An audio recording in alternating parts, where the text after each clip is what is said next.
Hi everyone, आज हम लोग जो टॉपिक डिस्कस करेंगे cell the unit of life chapter के, उस टॉपिक का नाम है व्हाट इज ए सेल। मतलब सेल क्या होता है। तो टॉपिक को देख के ही हम लोगों को पता लग गया होगा कि यहाँ पे एनसीईआरटी सेल को डिफाइन करने की कोशिश कर रहा है। मतलब सेल की डेफिनेशन के बारे में यहाँ पे बताने की कोशिश कर रहा है। तो सेल को डिफाइन करने के लिए यहाँ पे एनसीईआरटी बहुत प्यारा स्टेटमेंट दी है।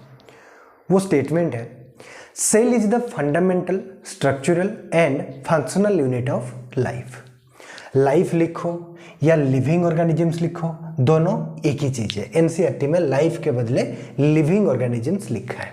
दोनों एक ही चीज़ है क्योंकि लिविंग ऑर्गेनिजम्स में ही लाइफ देखने को मिलता है।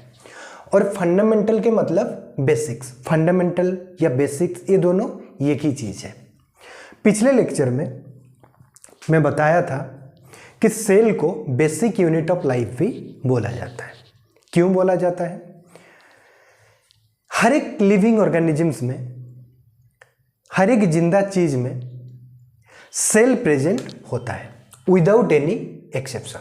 मैं रिपीट करता हूं अपना स्टेटमेंट, हर एक लिविंग ऑर्गेनिजम्स में सेल प्रेजेंट होता है विदाउट एनी एक्सेप्शन। इसीलिए सेल को बेसिक यूनिट ऑफ लाइफ बोला जाता है। और बेसिक और फंडामेंटल ये दोनों एक ही चीज है। बेसिक यूनिट ऑफ लाइफ या फंडामेंटल यूनिट ऑफ लाइफ ये दोनों एक ही चीज है। समझ गए? तो ये तुम लोगों को पिछले लेक्चर से ही पता लग गया होगा कि सेल को फंडामेंटल यूनिट ऑफ लाइफ या बेसिक यूनिट ऑफ लाइफ क्यों बोलते हैं। बहुत अच्छी तरह से मैंने समझाया था। तो ये स्टेटमेंट को अगर हम रट करके चले गए इस लेक्चर से, तो आगे जाके सेल के हम लोग जब अदर कॉन्सेप्ट सब डिस्कस करेंगे, अदर कॉन्सेप्ट सब समझने की कोशिश करेंगे, तो प्रॉब्लम फेस करेंगे। इसीलिए ये स्टेटमेंट को खाली ना रट के अच्छे से समझने की अगर कोशिश करेंगे और अच्छे से समझ गए तो आगे जाके हम लोगों को बहुत फायदा होगा। समझ गए? तो ये स्टेटमेंट को हम लोग पहले अच्छे से समझने की कोशिश करेंगे। तो अगले 10-15 मिनट ये स्टेटमेंट को मैं तुम लोगों को फील करवाने की कोशिश करूंगा। समझ गए? तो ये स्टेटमेंट क्या कहने की कोशिश कर रहा है? ये स्टेटमेंट बोल रहा है कि सेल को यूनिट ऑफ लाइफ भी बोला जाता है, फंडामेंटल यूनिट ऑफ लाइफ भी बोला जाता है, स्ट्रक्चरल यूनिट ऑफ लाइफ भी बोला जाता है और फंक्शनल यूनिट ऑफ लाइफ भी बोला जाता है। समझ गए? ये स्टेटमेंट का मतलब है कि सेल को यूनिट ऑफ लाइफ भी बोला जाता है, फंडामेंटल यूनिट ऑफ लाइफ भी बोला जाता है, स्ट्रक्चरल यूनिट ऑफ लाइफ भी बोला जाता है और फंक्शनल यूनिट ऑफ लाइफ भी बोलते हैं सेल को। तो क्यों बोलते हैं? अगर हम लोग ये समझ गए कि सेल को फंडामेंटल यूनिट या बेसिक यूनिट ऑफ लाइफ क्यों बोलते हैं, स्ट्रक्चरल यूनिट ऑफ लाइफ क्यों बोलते हैं, फंक्शनल यूनिट ऑफ लाइफ क्यों बोलते हैं और यूनिट ऑफ लाइफ क्यों बोलते हैं, ये चारों चीजें अगर हम समझ गए तो हम लोग ये स्टेटमेंट भी समझ गए करके मान लेंगे। आशा करता हूं समझ गए होंगे। तो हम लोगों को पहले यह समझना पड़ेगा कि ये चारों चीज क्यों बोलते हैं सेल को। समझ गए? तो सबसे पहले हम लोग समझने की कोशिश करेंगे कि सेल को यूनिट ऑफ लाइफ क्यों बोलते हैं। सेल को यूनिट ऑफ लाइफ क्यों बोलते हैं? तो देखो, सेल को यूनिट ऑफ लाइफ पहले समझेंगे कि सेल को यूनिट ऑफ लाइफ क्यों बोलते हैं। सबसे पहले तो सेल में ये तीनों कंडीशंस अप्लाई होता है। ये तीनों कंडीशंस सेल पे अप्लाई होता है, इसीलिए हम लोग क्या बोलते हैं, सेल को यूनिट ऑफ लाइफ बोलते हैं। तो ये कंडीशंस क्या क्या है? देखिए, सबसे पहले तो ये है कि हर एक लिविंग ऑर्गेनिजम्स में जो स्मॉलेस्ट कंपोनेंट पाया जाता है वो क्या है? सेल है। मतलब लिविंग ऑर्गेनिजम्स में पाए जाने वाले सबसे छोटा कंपोनेंट कौन है? सेल। समझ गए? पहला क्या है? ये सबसे छोटा कंपोनेंट है लिविंग ऑर्गेनिजम्स में पाए जाने वाले। फर्स्ट कंडीशन ये है। दूसरा कंडीशन क्या है? सो मल्टीपल रिपीटेशन, सेल का मल्टीपल रिपीटेशन देखने को मिलता है। कहां पे? लिविंग ऑर्गेनिजम्स में। समझ गए? जैसे घर है, सपोज ये एक घर है, पक्की घर है। इस घर पे जो सबसे छोटा कंपोनेंट देखने को मिलता है वो क्या है? ब्रिक्स, मतलब ईंट। ईंट बोलते हैं या क्या बोलते हैं? ब्रिक्स, है ना। और इस ब्रिक्स का मल्टीपल रिपीटेशन भी देखने को मिलता है।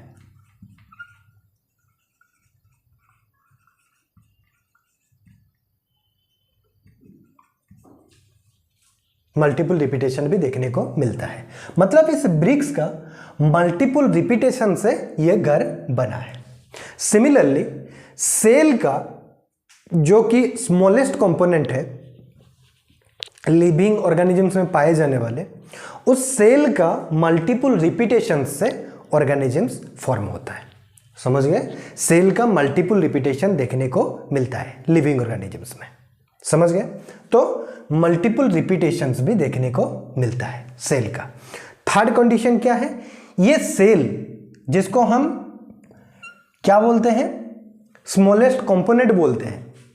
ये सेल इंडिपेंडेंटली एग्जिस्ट भी कर सकता है, मतलब अपने से जिंदा रह सकता है, किसी का हेल्प, बगैर किसी का हेल्प लिए ये क्या हो सकता है? ये इंडिपेंडेंटली एग्जिस्ट कर सकता है, सरवाइव कर सकता है। समझ गए? तो ये इंडिपेंडेंटली एग्जिस्ट भी कर सकता है। तो यहां पे बच्चों के मन में डाउट आएगा कि सर सेल के अंदर सेल ऑर्गेनेली भी प्रेजेंट रहते हैं। ये हो गया न्यूक्लियस, सपोज ये हो गया न्यूक्लियस, और ये सारे क्या हैं? एक एक सेल ऑर्गेनेली है।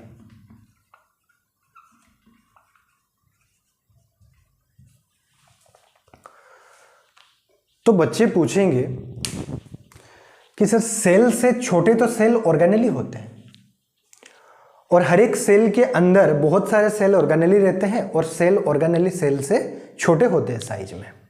तो हम लोग सेल ऑर्गेनेली को स्मॉलेस्ट कंपोनेंट कंसीडर करके सेल ऑर्गेनेली को यूनिट ऑफ लाइफ ना बोल के हम लोग सेल को ही क्यों बोलते हैं यूनिट ऑफ लाइफ?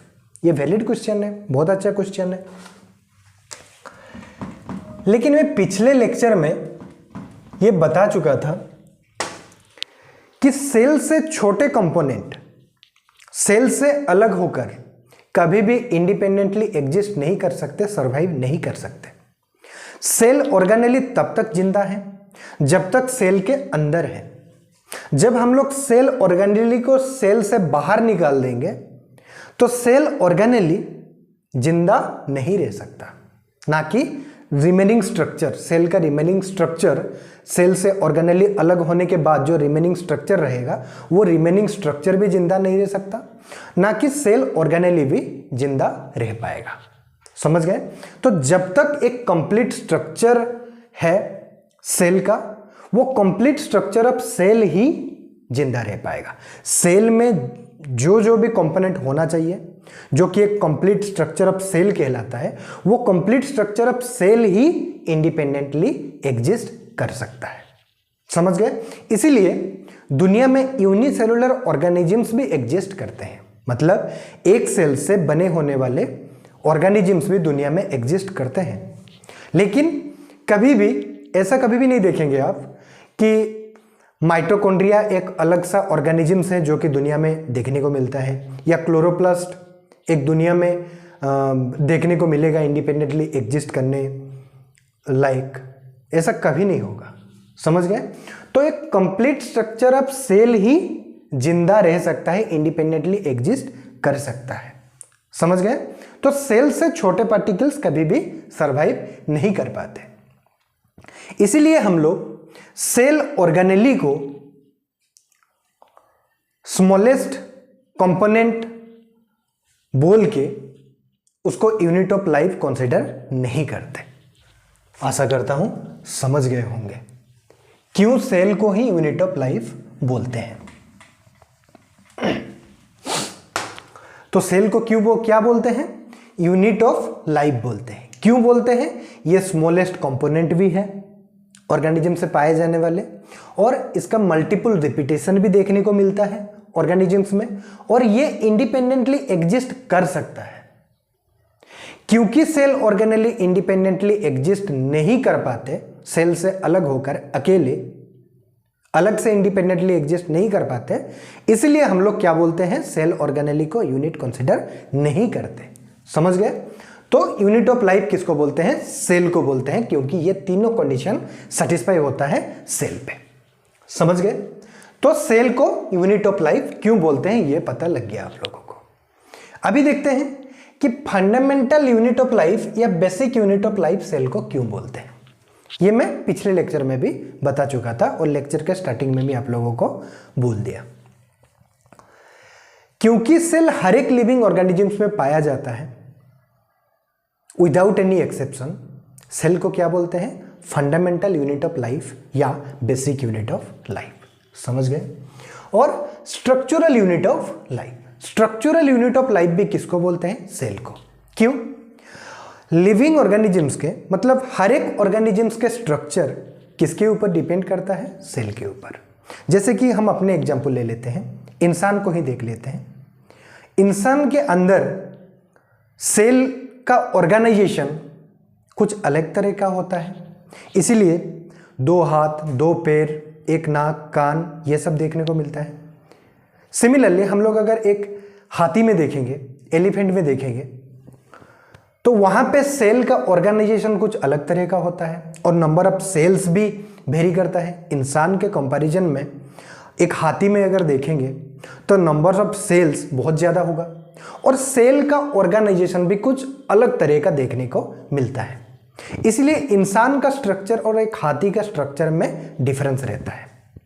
तो मैं ये बोल सकता हूं हर एक ऑर्गेनिजम्स में सेल का ऑर्गेनाइजेशन अलग अलग तरह का होता है, इसलिए अलग अलग ऑर्गेनिजम्स का स्ट्रक्चर अलग अलग होता है।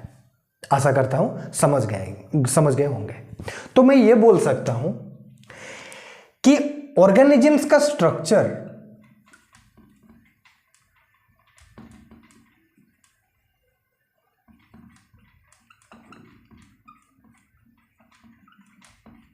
किसके ऊपर डिपेंड करता है? सेल्स के ऊपर। सेल्स से मिलकर के ऑर्गेनिजम्स का स्ट्रक्चर बना होता है और ऑर्गेनिजम्स का स्ट्रक्चर कैसे होगा वो भी डिपेंड करता है सेल के ऊपर। समझ गए? तो ऑर्गेनिजम्स का स्ट्रक्चर एंड शेप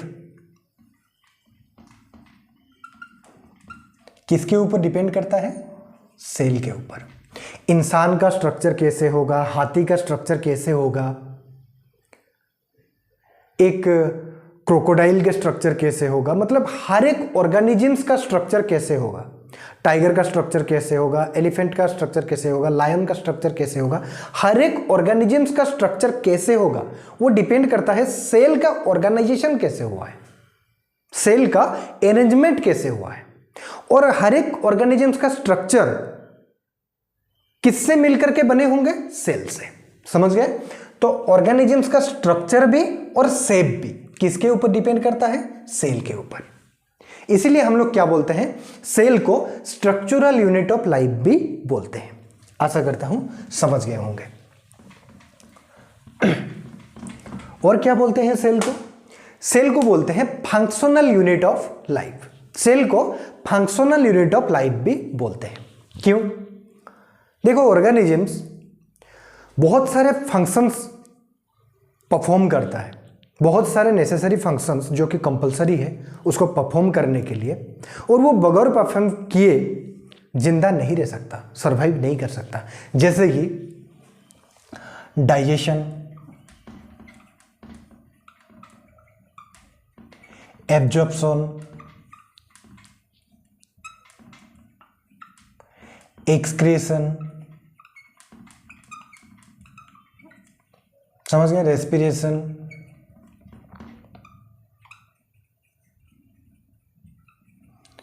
ऐसे बहुत सारे नेसेसरी फंक्शंस हैं जो कि ऑर्गेनिजम्स को परफॉर्म करने के लिए कंपलसरी है।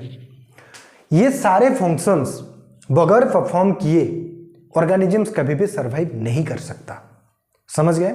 तो मैं ये बोलूंगा जितने भी नेसेसरी फंक्शंस है वो सारे फंक्शंस परफॉर्म करने के लिए ऑर्गेनिजम्स को सेल का जरूरत पड़ता है। समझ गए? ये सारे फंक्शंस परफॉर्म होने के लिए मेन रोल कौन प्ले करता है ऑर्गेनिजम्स में? कौन? सेल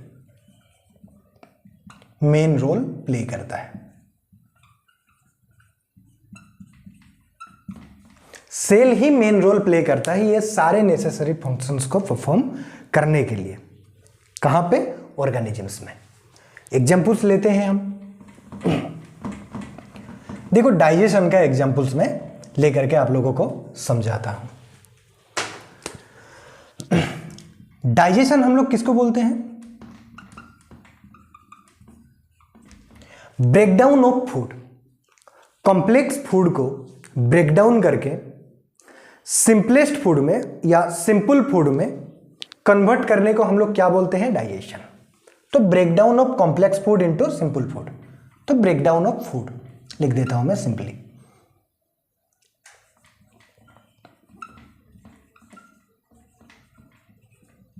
ब्रेकडाउन ऑफ फूड को हम लोग क्या बोलते हैं? डाइजेशन। और डाइजेशन प्रोसेस से क्या होता है? एनर्जी मिलता है, और बगैर एनर्जी के इंसान हो या अदर ऑर्गेनिजम्स हो कभी भी सरवाइव नहीं कर पाएंगे। समझ गए? तो ये ब्रेकडाउन ऑफ फूड होने के लिए क्या जरूरत है? एंजाइम्स। समझ गए? और एंजाइम्स कहां से आता है? सेल्स में से। एंजाइम्स कहां से सीक्रेट होते हैं? सेल्स में से। सेल्स से सीक्रेट होते हैं एंजाइम्स। तो आ गया, सेल का इन्वॉल्वमेंट आ गया। बगैर एंजाइम्स के क्या नहीं हो पाएगा? ब्रेकडाउन नहीं हो पाएगा, मतलब डाइजेशन नहीं हो पाएगा। ऐसे ही जितने भी नेसेसरी फंक्शंस हैं वो सारे फंक्शंस में सेल का इन्वॉल्वमेंट देखने को मिलता है। आशा करता हूं समझ गए होंगे। और एक एग्जांपल्स में देना चाहूंगा, सेल को फंक्शनल यूनिट ऑफ लाइफ क्यों बोला जाता है? हम लोग जानते हैं मेटाबॉलिक रिएक्शंस। मेटाबॉलिक रिएक्शंस किसको बोलते हैं? लिविंग ऑर्गेनिजम्स में जितने भी केमिकल रिएक्शंस होता है वो सारे केमिकल रिएक्शंस को मिला करके क्या बोलते हैं? Metabolic reactions. और मेटाबॉलिक रिएक्शंस कितने तरह का होता है? दो तरह का। क्या क्या? कैटाबॉलिज्म और एनाबॉलिज्म। तो ये मेटाबॉलिक रिएक्शंस बहुत इंपॉर्टेंट है। जब तक ये मेटाबॉलिक रिएक्शंस बॉडी में चल रहा होगा, ऑर्गेनिजम्स में हो रहा होगा परफॉर्म, तब तक ऑर्गेनिजम्स जिंदा है करके हम लोग बोलेंगे। हम लोग जो टर्म यूज करते हैं कि ऑर्गेनिजम्स का डेथ हो गया, ऑर्गेनिजम्स मर गया, इसका मतलब क्या है? इसका सिंपली मीनिंग है कि उस ऑर्गेनिजम्स में मेटाबॉलिक रिएक्शन स्टॉप हो गया है, मेटाबॉलिक रिएक्शंस परफॉर्म होना बंद हो गया है। एक ऑर्गेनिजम्स का डेथ हो गया है, इसका मतलब क्या है? इसका साइंटिफिक मीनिंग है कि उस ऑर्गेनिजम्स के अंदर मेटाबॉलिक रिएक्शंस स्टॉप हो गया है। समझ गए? तो ये मेटाबॉलिक रिएक्शंस कहां परफॉर्म होता है ऑर्गेनिजम्स में? जो सेल होता है ये न्यूक्लियस है, और न्यूक्लियस के सराउंडिंग में सेल में एक सेमी फ्लूइड मैट्रिक्स देखने को मिलता है, एक जेली लाइक सब्सटेंस देखने को मिलता है।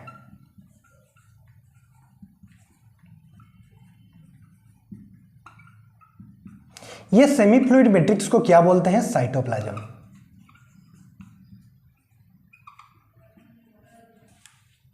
समझ गए? ये साइटोप्लाज्म में सारे के सारे मेटाबॉलिक रिएक्शंस परफॉर्म होता है। समझ गए? तो मेटाबॉलिक रिएक्शंस भी एक बहुत इंपॉर्टेंट फंक्शंस है लिविंग ऑर्गेनिजम्स का, जो कि सेल में, सेल के साइटोप्लाज्म में परफॉर्म होता है। तो सारे के सारे मेटाबॉलिक रिएक्शंस को परफॉर्म करने में भी सेल मदद करता है, जो कि एक बहुत इंपॉर्टेंट फंक्शंस है। जब तक मेटाबॉलिक रिएक्शंस परफॉर्म होता रहेगा बॉडी में, तब तक ऑर्गेनिजम्स लिविंग स्टेट में रहेगा, जिंदा रहेगा। जब मेटाबॉलिक रिएक्शन स्टॉप हो जाएगा तब लिविंग ऑर्गेनिजम्स का क्या हो जाएगा, डेथ हो जाएगा। आशा करता हूं समझ गए होंगे। तो सारे के सारे इंपॉर्टेंट फंक्शंस परफॉर्म करने में भी सेल मदद करता है, इसीलिए सेल को फंक्शनल यूनिट ऑफ लाइफ भी बोलते हैं। आशा करता हूं अभी आप लोग समझ गए होंगे कि सेल को यूनिट ऑफ लाइफ क्यों बोलते हैं, फंडामेंटल यूनिट या बेसिक यूनिट ऑफ लाइफ क्यों बोलते हैं, स्ट्रक्चरल यूनिट ऑफ लाइफ क्यों बोलते हैं और फंक्शनल यूनिट ऑफ लाइफ क्यों बोलते हैं। आशा करता हूं अभी आप लोग अच्छी तरह से समझ गए होंगे। तो सेल का जो डेफिनेशन है, cell is the fundamental, structural and functional unit of life. ये जो स्टेटमेंट है, सेल का जो डेफिनेशन है, इसको छोटे क्लासेस से भी हम लोग पढ़ते हुए आ रहे हैं, लेकिन इतनी अच्छी तरह से आप लोग नहीं समझे होंगे आज जिस तरह से आज आप लोग समझे हैं। तो ये स्टेटमेंट आप लोगों को फील हो गया करके मेरे को बिलीव हो गया, समझ गए। तो ये हो गया स्टेटमेंट। और क्या स्टेटमेंट दिया है इंपॉर्टेंट इस पैराग्राफ में, इस टॉपिक में, एनसीईआरटी में, anything less than a complete structure of a cell does not answer independent living. ये मैं समझा चुका हूं, फिर भी एनीथिंग लेस देन, ये प्रीवियस लेक्चर में भी समझा चुका हूं, लेकिन इस लेक्चर में भी आप लोग समझ लीजिए। Anything less than a complete structure of a cell does not answer independent living. Cell से छोटा स्ट्रक्चर कभी भी जिंदा नहीं रह सकता। Anything less than a complete structure of a cell, एक complete structure of a cell ही जिंदा रह सकता है, इंडिपेंडेंटली एग्जिस्ट कर सकता है। सेल से छोटा स्ट्रक्चर या सेल से अगर हम लोग कोई कंपोनेंट को रिमूव कर देंगे तो रिमेनिंग स्ट्रक्चर भी सर्वाइव नहीं कर पाएगा, और जिस कंपोनेंट को हम लोग अलग किए होंगे वो कंपोनेंट भी सर्वाइव नहीं कर पाएगा। समझ गए। इसीलिए hence cell is the fundamental, structural and functional unit of all living organisms. इसीलिए सेल को ही structural and functional unit of life, fundamental, structural and functional unit of all living organisms या लाइफ बोला जाता है। सेल ऑर्गेनेली को नहीं बोला जाता है structural functional unit of life, cell को ही बोला जाता है, क्योंकि सेल से छोटा स्ट्रक्चर कभी भी इंडिपेंडेंटली एग्जिस्ट नहीं कर पाता। आशा करता हूं समझ गए होंगे। Last point, unicellular organisms capable of, मतलब लाइक मल्टीसेलुलर ऑर्गेनिजम्स, जैसे कि हम लोग क्या है, मल्टीसेलुलर ऑर्गेनिजम्स हैं, बहुत सारे सेल्स हैं हम लोगों के अंदर, समझ गए। तो मल्टीसेलुलर ऑर्गेनिजम्स जैसे जिंदा रहने के लिए अपना नेसेसरी फंक्शंस परफॉर्म करता है, डाइजेशन, एक्सक्रेशन, रेस्पिरेशन, सारे के सारे, वैसे ही यूनिसेलुलर ऑर्गेनिजम्स भी दुनिया में एग्जिस्ट करते हैं, और वो भी अपना नेसेसरी फंक्शंस, सारे के सारे नेसेसरी फंक्शंस अपने से परफॉर्म करते हैं, समझ गए, और इंडिपेंडेंटली एग्जिस्ट भी करते हैं, समझ गए। Unicellular organisms performing all the essential functions of life, वो जिंदा रहने के लिए क्या करते हैं, सारे के सारे एसेंशियल फंक्शंस परफॉर्म करते हैं। कौन? Unicellular organisms like multicellular organisms, और सारे के सारे फंक्शंस अपने से परफॉर्म करते हैं, कर सकते हैं, इसीलिए वो इंडिपेंडेंटली एग्जिस्ट भी कर सकते हैं। हम लोग यहां पे समझ भी गए कि सेल, एक कंप्लीट स्ट्रक्चर ऑफ सेल अपने से जिंदा रह सकता है, इंडिपेंडेंटली एग्जिस्ट कर सकता है, इसीलिए दुनिया में यूनिसेलुलर ऑर्गेनिजम्स एग्जिस्ट करते हैं, समझ गए। तो यूनिसेलुलर ऑर्गेनिजम्स भी इंडिपेंडेंटली एग्जिस्ट करते हैं, बगैर किसी के मदद लिए ये सरवाइव कर सकते हैं, मतलब इंडिपेंडेंटली एग्जिस्ट कर सकते हैं, और जिंदा रहने के लिए जितने भी एसेंशियल फंक्शंस रहता है वो सारे के सारे ये परफॉर्म करते हैं लाइक मल्टीसेलुलर ऑर्गेनिजम्स। तो आशा करता हूं सेल का ये डेफिनेशन आप लोगों को समझ में आ गया होगा। तो फिर मिलेंगे नेक्स्ट लेक्चर में। नेक्स्ट लेक्चर में हम लोग सेल का नेक्स्ट टॉपिक पढ़ेंगे, जो साइंटिस्ट करके एक है, सेल थ्योरी, समझ गए। सेल थ्योरी के बारे में डिस्कस करेंगे। तो फिर मिलेंगे नेक्स्ट लेक्चर में। आशा करता हूँ आप सब लोगों को ये लेक्चर पसंद आया होगा। Thank you.